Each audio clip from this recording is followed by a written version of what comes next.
One of the main reasons that I started this side channel was to discuss topics that were not explicitly about pertaining to or covering within the confines of Little Wargame, or more broadly real-time strategy games, or more broadly in video games at all. One of the things that I wanted to do was take this YouTube channel as a personal opportunity to explore topics that I found interesting, find a way to explicate a lot of rumoring, murmuring, milling about thoughts in my head, get them concretized and put in a place where they can live for a longer amount of time. And because I will be taking this is kind of a journey that I'll be going through as I go through the analysis of John Donne's song, written first, or at least published first in 1633, this is not going to be something that's going to be going on like this, and I'm going to be going over all the lines, we're going to be doing this, and I'm going to be presenting my ideas as quickly as I can.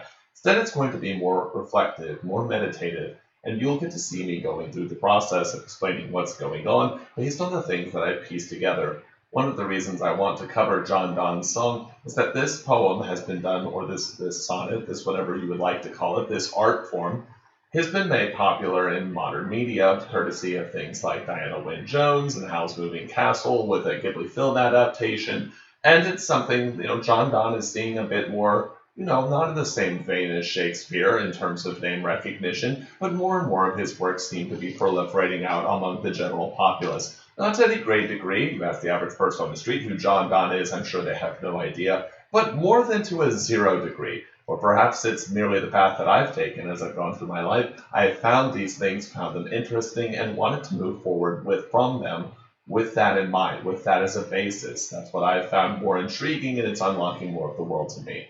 Regardless, I think that this poem has been very hard done by. Because of the way that it's structured, it seems to imply, and I will go over it line by line, it seems to imply something against the nature of women. It seems misogynistic, it seems antithetical to modern conceptions of what relationships and equals are, about how men and women are different, and yet they have, they don't have equity, but they have equality between them. They should be treated with equivalency and respect. And this poem seems to fly in the notion, or fly in the face of that notion. It seems to harken back to something that is older and more repressive, and a very surface level reading does conform to that idea, but I think that is doing a great disservice to the genius that John Donne puts inside of this poem. We're just ripping out the soul of what it means if you use that approach. And so I want to go over the poem, go over the stanzas, go over the lines, and just bring about some of the thoughts I've had concerning it. This is something that has been milling about in my head for quite some time. So let's get into it. We're going to go over this section by section, but first we're going to go through it in full. So, John Donne's song, Go and Catch a Falling Star, first published in 1633. Go and catch a falling star, get with child a mandrake root. Tell me where all the past years are, or who cleft the devil's foot. Teach me to hear mermaids singing, or to keep off envy's stinging, and to find what wine serves to advance an honest mind. If thou be'st born strange sights, things invisible to see, ride 10,000 days and nights till age snow-white hairs on thee. And thou, when thou return'st, wilt tell me all strange wonders that befell thee, and swear nowhere lives a woman true and fair. If thou find'st one, let me know, such a pilgrimage were sweet, yet do not, I would not go. Though at next door we might meet, and though she were true when you met her, and last till you write your letter, yet she will be false ere I come to 2 or 3. So let's go over the first part of that. The first stanza, go and catch a falling star, get with child a mandrake root, tell me where the past years are, who cleft the devil's foot, mermaid singing, envy stinging, what winds advance an honest mind.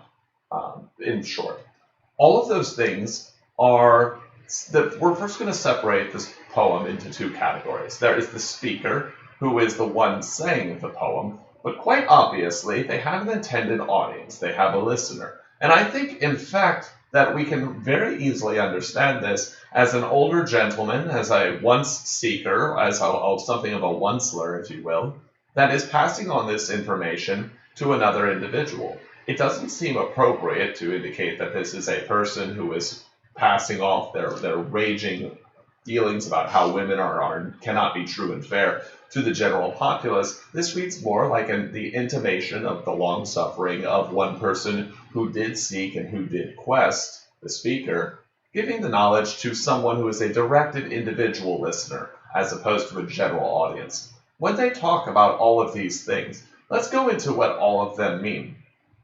So first, we're going to get with the specific examples. Go and catch a falling star. The idea, of course, is that this is not possible. If a star were to fall, it would never land on the Earth itself. If it were to land on the Earth in the form of a meteorite, just the act of catching it. But first off, we're going to see this as a refrain. First off, the speaker is implying that all of these things are impossible. But it's worth mentioning that all of these things have their own occulted meaning, and they have their own separate imposition of reality, where it is possible to do these things, but it was not something that was deemed possible by the speaker. So when you go and catch a falling star is something that you see, you make, in John Donne's time even, you would make a wish on a falling star. It was seen as something as an omen of the heavens or something that would pass beyond. It was a reminder of things that were beyond the mortal ken and beyond, if even scientific understanding was at that level at that time. It was something that these things happen outside of Earth. But it's worth mentioning, and you will see this as a refrain, that you can in fact catch a falling star. You can't catch a falling star because they're only called that colloquially, but it would be possible, though it would bring great pain and require great effort and a bit of almost a miracle in senses of fortune for it to happen, to catch something that is causing the impression of streaking through the atmosphere and burning up all the way down. Such a thing could be caught, could be seen, could be highlighted, and could be, perhaps it would require a bit of fortune in order to find it, but it could be done. Get with child of mandrake fruit. Now, what's interesting is that when John Donne first published this in 1633, there had already been a history of mandrakes as being these things that are spawned from literally the blood and tears and other male-specific bodily fluids of a hanged individual. Mandrakes were said to be these things that if you pull them out, they have a human-like body and they will scream. This is most popularly seen these days in the interpretation of the mandrakes of Harry Potter, for instance, where they will scream and they will kill you. Now, the part of the thing that's interesting about mandrakes is that mandrakes are a very real plant. They come from the nightshade family, and mandrakes actually, it's debatable whether the myths surrounding them killing you come from the fact that people didn't want their mandrakes to be stolen, because at the time, especially in the 1600s, they were used for a variety of purposes. Individuals would carry them around as they were seen as omens of good fortune. Of course, the church at the time explicitly was against doing such, and this is one of the things that they said Joan of Arc did, although really they just wanted to kill Joan of Arc one way or another. Shows how things went back then. The other thing that's interesting about mandrakes is that actually they're from the very dangerous nightshade family, and they can cause very mental, they can have severe mental impacts on the individuals that ingest them, but they were used as something of an aphrodisiac. Mostly they were used in the medical community to induce as an anesthetic for anesthesia. That was beginning, and that was nascent anesthesiology, if you would, was to use the root of a mandrake. What's interesting is that we don't know if the fact that they killed you was part of because rumors spread there were so many people who wanted mandrakes because of this popular lore, or if in fact that was a reference to the fact that the people who ingested the mandrake root would go under a coma. They would just fall comatose. Sometimes they would, in fact, die. That was entirely possible. But regardless of where it came from, this idea that you can't get with child of mandrake root, and again, we've seen this in things such as Pan's Labyrinth is an excellent movie that goes into this and ties this together, just to show that these very old things from, 400 years ago still have some applicability and still have some cultural impact today. You could, in fact, uproot a mandrake, even mythologically. It was very popular for you to advise to take a dog or some other animal, tie the mandrake to the tail, and then cover your ears with earwax, as it were, very similar to what Odysseus did, to listen to the sirens. We'll get to that in a second. And you could uproot a mandrake without it killing you. It would merely cause pain in the animal that was going through it. You could cause mandrakes to make more mandrakes, and that's even true in reality. But again, we have this idea of something that can't really, the speaker doesn't think it can be done. He's using this as, well, all of these things are impossible, and so is finding a fair and true, a woman true and fair. But they're not impossible. They just require a great deal of knowledge and insight and a great amount of time to understand all of the implications of. Here are some other ones. Tell me where all the past years are, or who cleft the devil's foot. The idea that the past is in a physical location, it is in a physical location, but you have to have some lateral thinking to consider it as such. Like John Donne was obviously in the same peer group and was well read on the works of individuals like Shakespeare. So he understands the idea of shamanistic truths or ghosts or other things like that he can't explicitly say because of the influence of the church at the time, but he did know of that. For instance, one way that you could popularly conceptualize where the past years are is in your memories. They're physically located inside of your head, to the extent that you can even rewire your brain by remembering something incorrectly, and it makes new synapses and rewrites the old synapses, because that's the way your neurology, like your mental faculties, work. Tell me where all the past years are. Books. Books contain where all of the past years are. Recorded history contains where all those are. Oral tradition contains where they are. The fact is, though, that the speaker is looking for something that they think is impossible, but this is John Donne's genius. He's showing us that the speaker is a person who was once, so let's take certain older traditions. The speaker was once a seeker, was once someone who wanted to go about and find all of these things. But they concluded, as they were turned away at every turn, that there was nothing to find, that all of their running was putting them in a massive circle, and from which they ended, they started again, and they could never break out of this run. Or who cleft the devil's foot? The same idea. Now, it's interesting that John Donne is putting who cleft the devil's foot inside of the list of all of these fictitious, mythological, or clearly disowned by the church at the time groupings. But we're not going to make too much of that. The idea is that you could no more ask the devil what happened to their foot than you could catch a falling star. Of course, there's the nascent or the underpinning truth of mythology, of literature, of tradition that would inspire stories about how you could find such things out. Teach me to hear mermaids singing, or to keep off envy's stinging. So what's interesting is that mermaids at the time were not Ariel in The Little Mermaid of today. And people say, well, mermaids and sirens were a little bit different. True, but not sufficiently true. And here's what I mean by that. When Odysseus wanted to live, now again, Iliad and the Odyssey, something that John Donne, a very well-read individual, understood. If you don't believe that John Donne was well-read, I don't know what to tell you. He's following the same Shakespearean format for his sonnets and his lines and his rhythm. He's deliberately breaking patterns for those sonnets at the very end of them, as opposed to continuing throughout. He makes references throughout this poem that show that he is a very well-read and literate individual. But going on from there, so it's not too strange to believe that John Donne knows of the Iliad and the Odyssey, wherein Odysseus decides that, you know what, no man can listen to the sirens and keep their wits about them. In fact, the singing of the sirens, and this is hearkening back to what the speaker is saying about women, just like the sirens, and sirens sing, and men are lured to the rocks, and crash their ships and go towards their doom. Sailors see mermaids, and they want to pull down and discuss and listen to the fair words of the mermaids, who are by all accounts beautiful, but they are of course drowned, whether that is because they are drowned and murdered whether they are murdered, or the mermaids don't recognize that the individuals, the human sailors, can't in fact swim, depends on what interpretation you're going by. But it turns out, curiously, Odysseus did hear the sirens singing, or in this case, the equivalent of mermaids singing. As in, he ordered all of the individuals on board his ships to put earwax or beeswax, stuff it between their ears so they couldn't hear a thing, not a thing.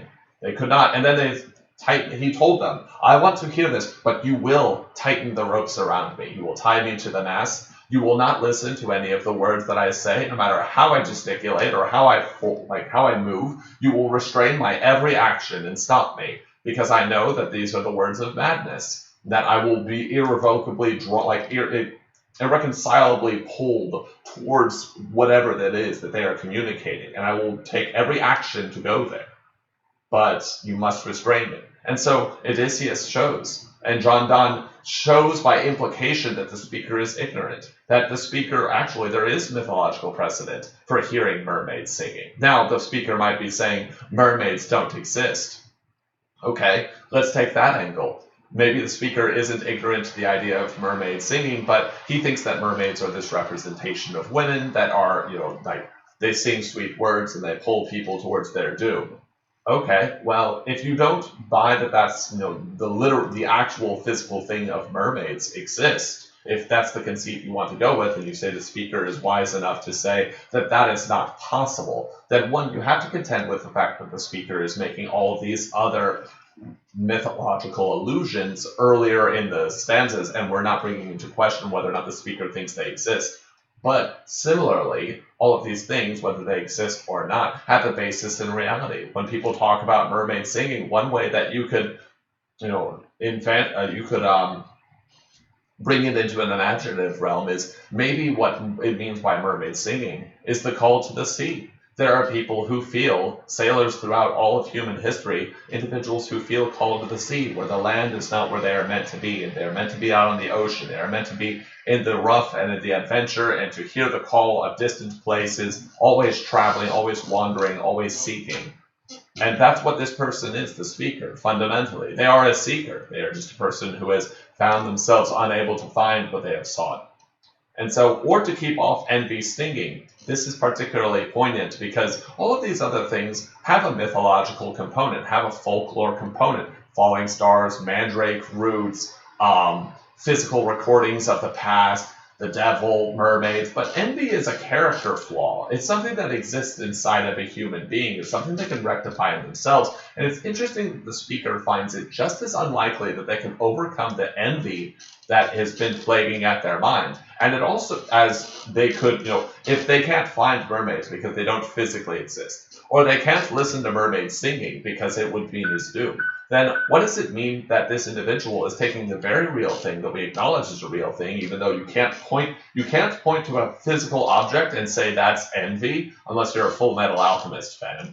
But we can say that envy does exist. That emotion is something that we have characterized as something that's in the non-material world that nevertheless exists, even though it is not tangible in the physical sense. So the fact that this person is comparing that means either they are giving mythological importance to the idea of envy, which seems very unlikely, or more realistically, they contain envy within themselves for something that has happened, and the stinging barbs of it, the slings and arrows of outrageous misfortune, as it were, as Shakespeare would say, are things that they can't keep off of their mind. It is a fundamental flaw in the part of the speaker, and that is John Donne cueing us in that there may be something more at home, more at the root of what the speaker's flaws are. Like, the speaker is not speaking from a position of wisdom. Note all of the ways that I have outlined that all these things they're saying are possible, or you could romantically interpret them to be possible. But this individual has failed to find any of them.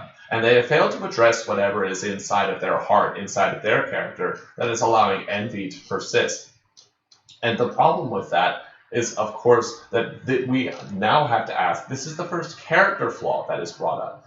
History and falling stars and the devil's foot are all things that, as an abstract point, like, oh, okay, maybe this is something about where's the wonder in the world. And there is part of that too. But trying to keep off envy stinging naturally invites the question for us, what envy is the speaker trying to keep off? What is wrong with them? And we get a hint as to what the speaker is experiencing as a failure in his journey to quest, to seek, to find, to achieve an unachievable thing. And when we get to the next couple of lines, and find what wind serves to advance an honest mind. I just say what wind because it rhymes. You could certainly say in modern English, and find what wind serves to advance an honest mind. What's interesting is that the wind is something that is fickle. It goes there, and it blows east, west, north, south, in all directions, and there's seemingly no control over it. And to find what wind serves to advance an honest mind is to once again try and put something that is fleeting and fickle in the advancement of something that is sturdy and solid. And so we had this interesting thing here where there is what wind serves to advance an honest mind. So perhaps the speaker, but we can interpret, the speaker probably does not think this, but we, the listener, or the listener in abstract, can take this as perhaps the individual, the speaker thinks, whether they realize it or not, that the envy that's keeping themselves contained is the thing that's making them unable to find all of the things that they're searching for. And perhaps they're waiting for some chance blow to cause their mind to be at rest, to have an honest mind, to be honest with themselves about what they're seeking and what their difficulties are. But we recognize now that this speaker is actually John Donne's given us an excellent, through this first set of lines, an excellent example that the speaker is a flawed individual who hasn't achieved any of the goals that they set out for. They feel the wanderlust of the sea. They're a person who seeks and is not satisfied by the state of the world as they have found it. And yet, all the places that they have gone and all the places that they have sought, they haven't sought enough and they haven't found enough. They haven't put together all of the things that they claim are impossible and haven't examined themselves enough to find out whether or not they're even mentally ready to undertake such a journey. Is this person even a seeker? Perhaps it's someone who decries seeking, but they still yearn to go on their journey to find out. And that's what we get out of this when we go to the next line. So we're going to go to the next part.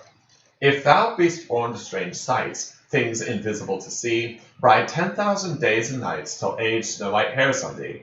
Thou, when thou return'st, wilt tell me all strange wonders that befell thee, and swear nowhere there's a woman true and fair.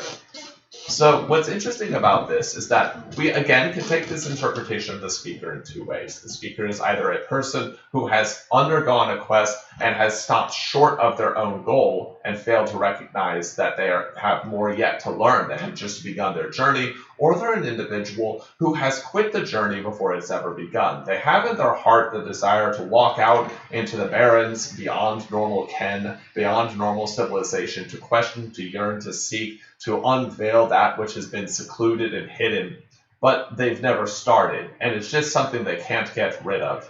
And they're putting all of this resentment on women. So, if thou be'st born to strange sights, things invisible to see. So, if thou be'st born to strange sights is interesting, because it can mean if you are, when be'st born to strange sights might mean foreign lands. If you are born of foreign lands, if you are born having seen things that are unusual. But it's kind of indicated that that's not what we're talking about. We're not talking about an individual who's been physically located somewhere else previously. It's not as simple as the speaker talking to a listener who has been, conceived and traveled from a different land. If thou be'st born to strange sights, things invisible to see. Things invisible to see are those things that are not physical. That means if you are born to strange sights that are invisible to see, then you are seeing something that other people are not, definitionally. If those things are invisible, think again how the speaker is outlining their own flaws relative to the listener that they are imparting this wisdom on, whether it's us or whether it's a specific individual that they're mentoring, maybe a father to a son, a father who has experienced hardship to his son, or a mentor to a student. The speaker doesn't believe these things are visible. They believe that things are invisible, and the things that are invisible can't be seen. So a person who is born to strange sights and things that are invisible to see, he is saying, let's say that you are a person who can see beyond. You can see, you yearn for this travel, you yearn for understanding more that's going on than is on the surface. You don't look for simply what's material, but you look for that which is non-material. You don't look at the world of the physical, but you pay attention to the non-physical. You're not interested in what people say, but you're interested in what they do. You're not interested in the truth as it presents the truth as it's presented, but you're interested in the truth as it presents itself. And perhaps, in older traditions, you might say that these people have excellent. They have. I'm going to use something from The Giver, a dystopian book that I read when I was in school days. In The Giver, they talk about the ability, this is so interesting because it was written several hundred years afterwards. They talk about the ability of the protagonist to see beyond and the giver to hear beyond. Now, seeing beyond in the context of The Giver turns out to be color, because the world is drab and dull and gray, and all of the things that might include vibrancy and feeling and emotion have been stripped away from all of the people. Color has been taken away because people react to color negatively and positively in a way that is outside of logic and strict diktat. People don't use music anymore. They've lost the sense of music. They can't hear beyond to hear that things can be more lilting and wonderful than merely words that are said, merely reasons that are put forward. And so the speaker is challenging the listener, is saying, hey, if you don't believe me, if you think the first verse is bunk, you think that I am someone who doesn't know what they're talking about or going on about, ride 10,000 days and nights till age snow white hairs on thee. 10,000 days and nights is roughly 28 years. 365 times 28 gets us pretty close. 365 times 30 is 3985. Yeah, about 10, 15. So yeah, about 28, 27 years, something like that. Ride 10,000 days and nights till age snow white hairs on thee. This is the part where the speaker is showing, I think one interpretation that's gaining more solidity as we go through it, is that the speaker is someone who has been on the journey. They never quit the journey. They didn't stop at the beginning of the journey. They are someone who themselves has gone 10,000 days and nights. They're someone themselves who has had age snow white hairs on thee, meaning they've just gotten old in the process of doing all of this. But that's all they have to show for it, is that they've gotten old. And they've only gone all this distance and all this travel only to fail to find that whatever it was they were seeking. They never found the mythology that they were questing for. They never found the deeper meaning they were seeking for. They never found the woman that they were looking for. And so the speaker challenges him.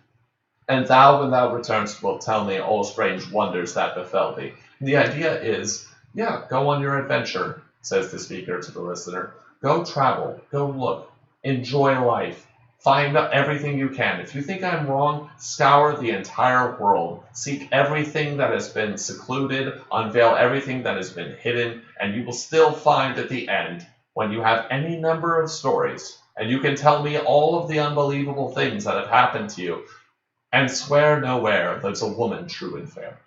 Scour the entire world. You won't find a woman that is true and fair.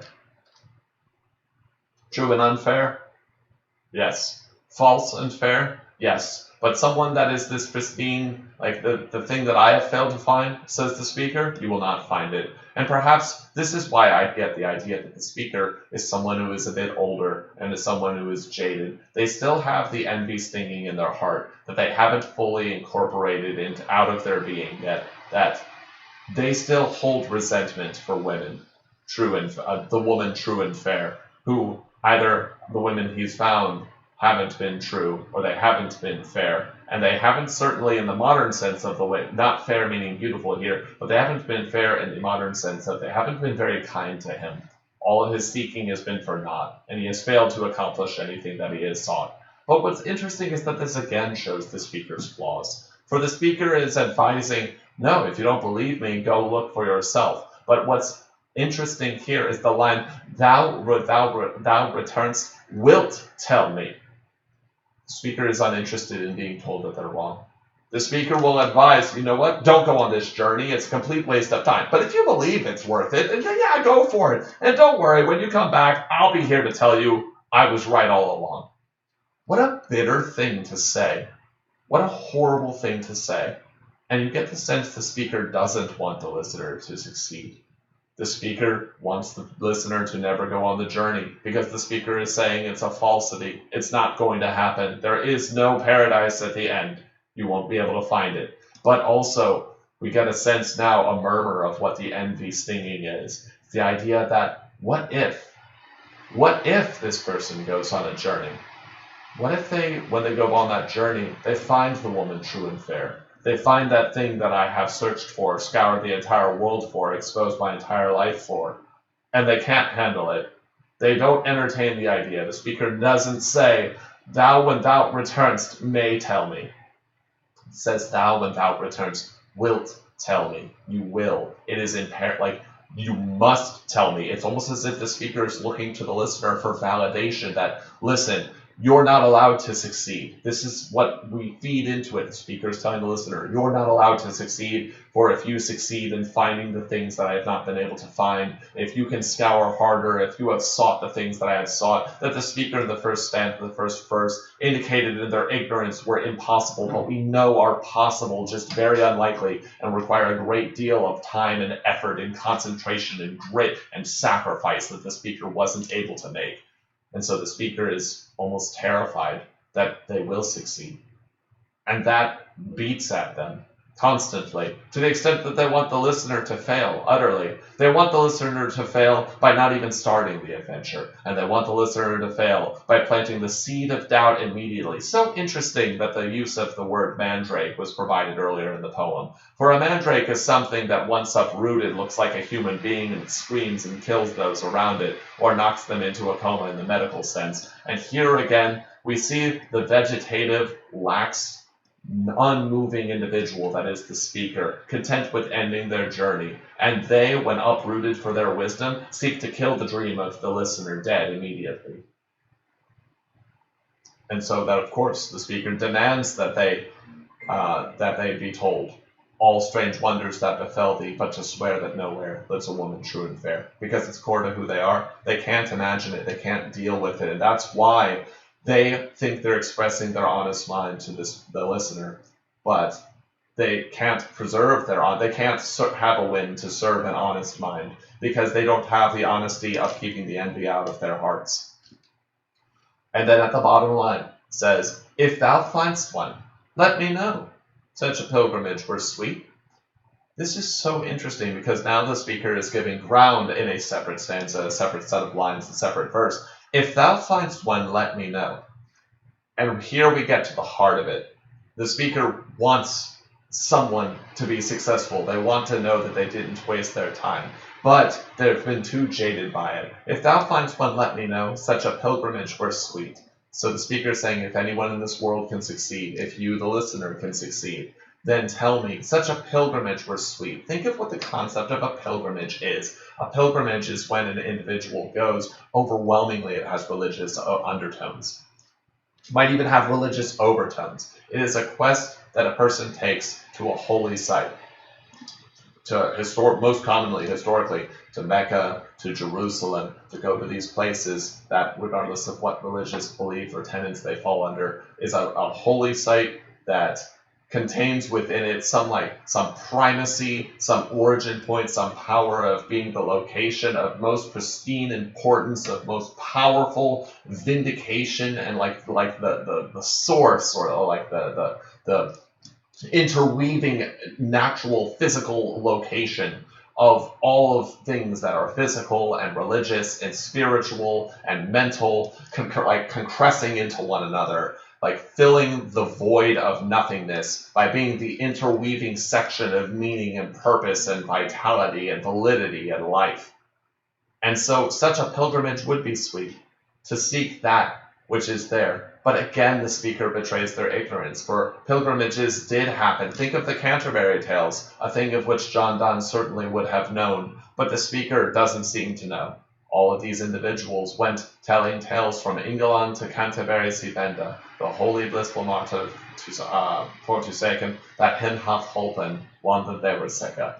These individuals have gone on pilgrimages. It's in English history, these great texts of people going on pilgrimages, of wanting to find something, to grab true meaning and the potency of all of that things that means. And that's what the speaker took their own journey as. That's why I think, again, the speaker is someone who went on this journey but didn't go far enough, because they never found the end of the pilgrimage. They were like one of the many individuals who haphazardly in the King Arthurian cantos went and looked for the Holy Grail, but they didn't find the Holy Grail. Or perhaps, like Sir Lancelot, the speaker went to find the Holy Grail, and the Grail found him wanting, and found him not to be the one that would be acceptable, and wouldn't be able to hold it, and had failed as a knight, and wouldn't be an individual that can manage it, that can manifest it, that can understand it, that can become one with it, or use it, or have access to it. The speaker never got to that point in their journey.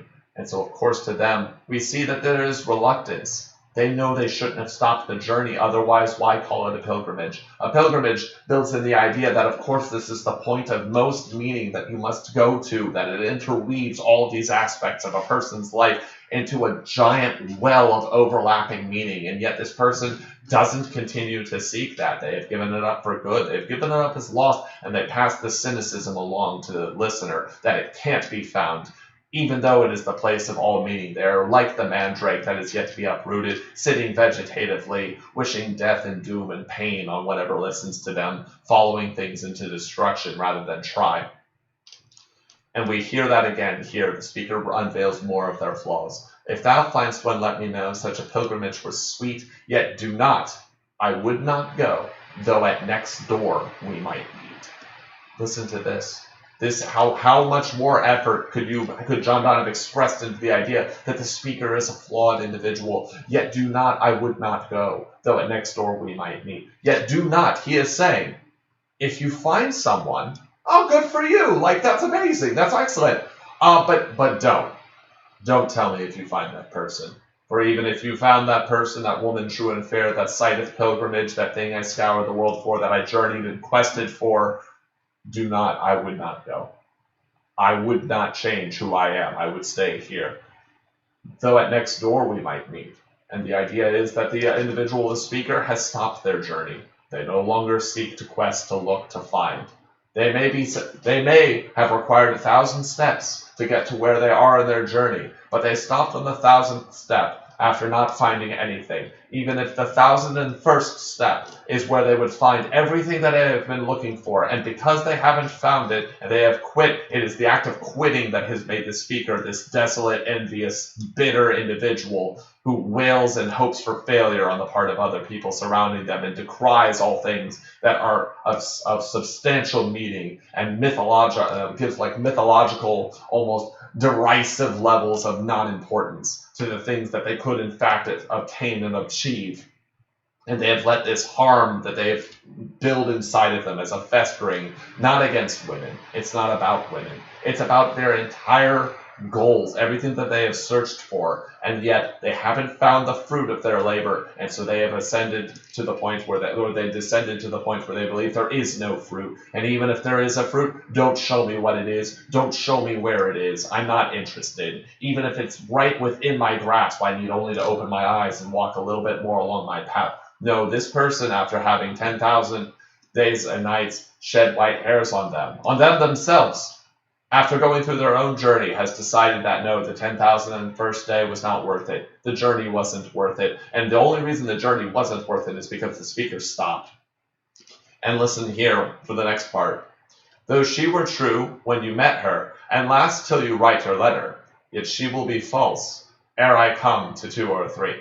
And so, though she were true when you met her, the speaker is saying, look, I've stopped my journey. You can go on your own journey, and when you come back, you'll realize that everything has been falsehood and lies. But as soon as you find, let's say you do find someone, that would be great. Don't tell me about it. I don't want to know about it. And if you did find someone who fit all of the criteria that I have put all this effort and meaning into, that I have failed to find, that has been burning in passion, like burning away all of my passion until it's just a shriveled raisin of envy, from which no fruit can ever fully blossom again, then yeah, oh, you found that amazing person. They'll be everything you wanted them to be when you met them.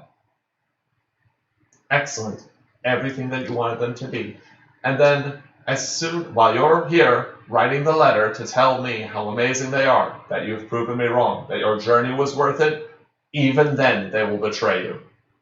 And so what we get here now is that the speaker doesn't hate all women. How could it possibly be? Look at how personal the pain is in the speaker here. Though she were true when you met her, and last till you write your letter, yet she will be false ere I come to 2 or 3. The speaker is saying, she might be wonderful now. She'll be terrible to you in a second. And as soon as you finish telling me how great she is, she will turn on you, and then I will come over here.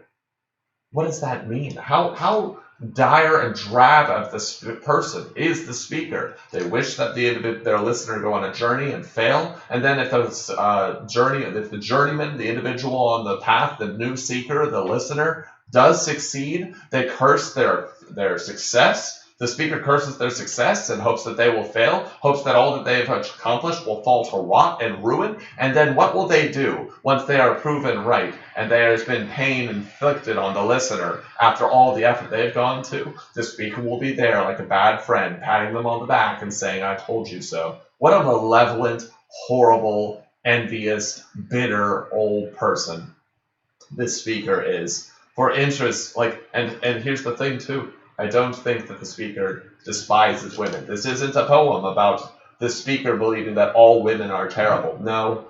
Why mention envy in the first verse, in the first stanza, if not to fit all the way back here? There's a thing called Chekhov's gun. I believe it comes from Star Trek, but it's a literary device, and it says, or it was a Russian writer. It's hard to know. I believe it's a Russian writer. The idea of Chekhov's gun is as follows. If you introduce a gun in Act 1, it must be used in Act 3. It's the idea that there must be things that come from consequence from somewhere else, and you must set them up appropriately. And if we scroll back to the first stanza, where the individual says, to keep off envy stinging.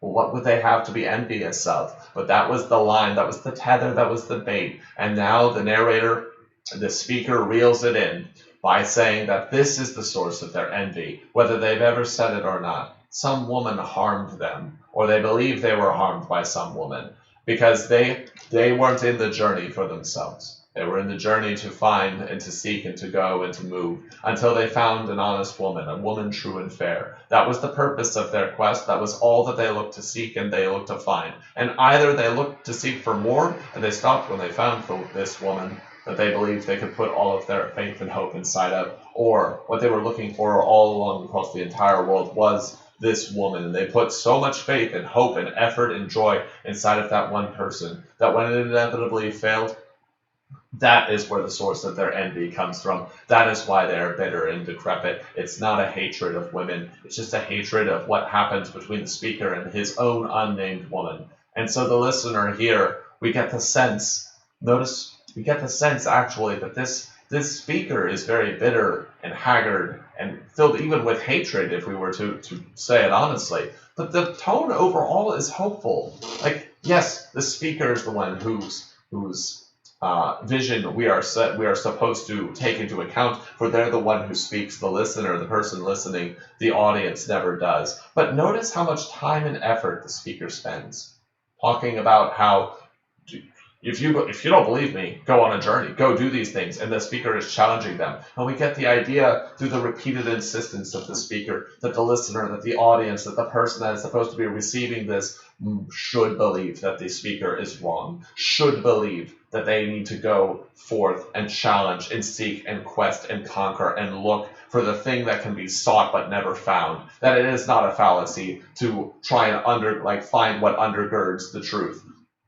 To go find what is meaningful to themselves, to have their own pilgrimage. That's the reaction that John Donne is trying to evoke from us with this poem. It's not to agree with the speaker. It's to look and understand as a cognizant, confident literary audience that the speaker is wrong, the speaker is flawed, and we as the audience must rise to the challenge of what the speaker has said, and say that your failures are not going to be our failures. We're going to seek to find. We're going to accomplish the things that you said were clearly impossible. And then once we have accomplished the impossible, we won't go back to you and show us our success so that you can tell us how much we failed. No, instead, we will continue to seek and to find and to look and to search and to grow, because a pilgrimage may be the place of overwhelming meaning and the concrescence of meaning, but that doesn't mean that our journey has to stop. And the speaker is an excellent example of what happens when you do stop seeking that for which you quest.